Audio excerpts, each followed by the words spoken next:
Over the last few years, the 1080 has been experiencing a bit of an identity crisis. Is this the year where the 1080 finally makes sense as part of a cohesive New Balance lineup?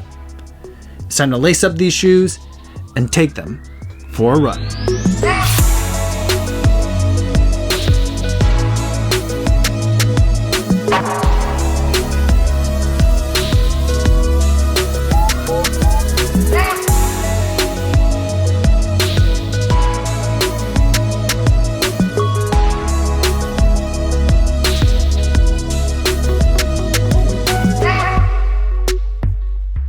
About 11 miles out there on the lakefront today. I had some issues with my running watch today, so I don't have exact numbers, but it was an easy run out there and a perfect way to test out the New Balance 1080 version 12. Before I give you my thoughts on this shoe, I do want to go over some disclosures. I purchased these shoes myself. No one sent them to me or is paying me to make this video, and no one's going to get a chance to preview any of my footage or my thoughts before you guys get a chance to see this video on YouTube.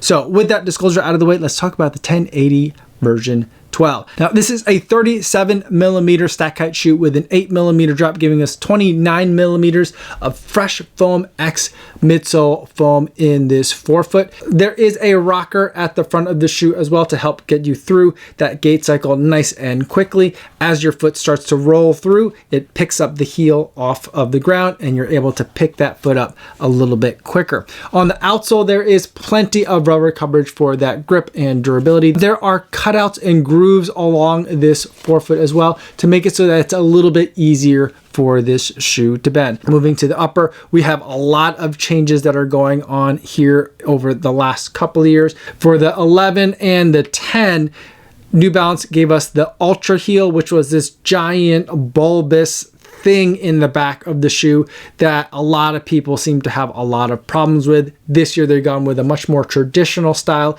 of heel cup, a little bit of a flare with some padding on it around the Achilles, but for the most part just a regular heel cup and a regular shoe. There is a little bit of extra structure in terms of some armor that's inside the shoe and some of these kind of rubberized pads that are on the exterior part of the heel to try to keep everything from sliding around as you're running.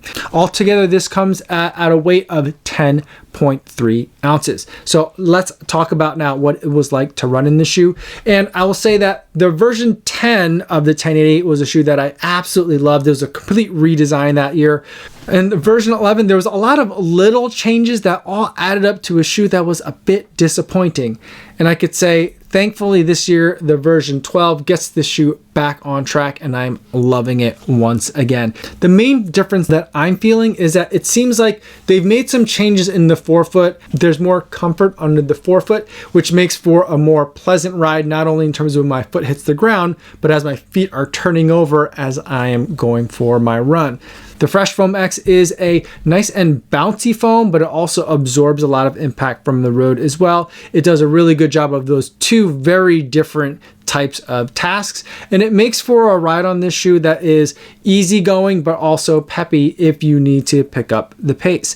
This shoe, the 1080, is something that I would consider not necessarily a max cushion shoe, or although it once was the max cushion shoe in the New Balance lineup, now that's taken over by the More version 3, but now it fits in between the More version 3 and the 880, which I consider their kind of standard daily trainer workhorse shoe. The 1080 is something in between both of those shoes. Today was a little bit of a recovery day for me as my feet were a little bit beat up from the workout over the weekend. And this shoe was very comfortable, not only to just step into, to walk around in, but also to have for those first couple of miles where the body was still feeling a little bit creaky, a little bit cranky. It was a pleasure to have on.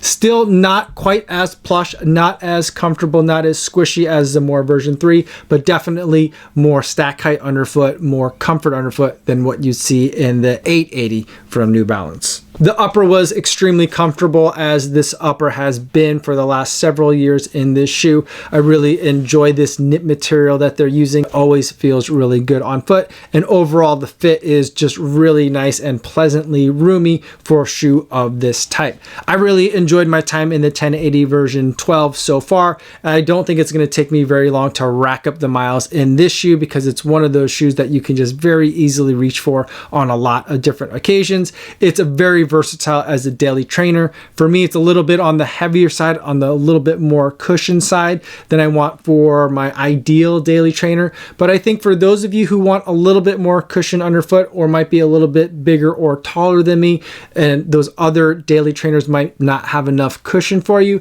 the 1080 version 12 is going to be that shoe that you've been looking for. And I think that you guys are really going to enjoy it, not only because of the changes to the midsole, but also that weird heel in the back is now gone and is now just a regular shoe.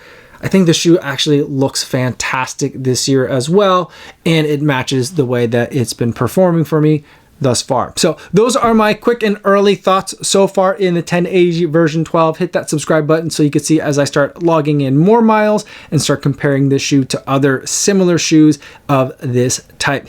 If you have any questions, feel free to put them in the comments down below, or better yet, stop by the live stream they do Monday through Friday right here on YouTube. I'd love to talk to you guys in the chat.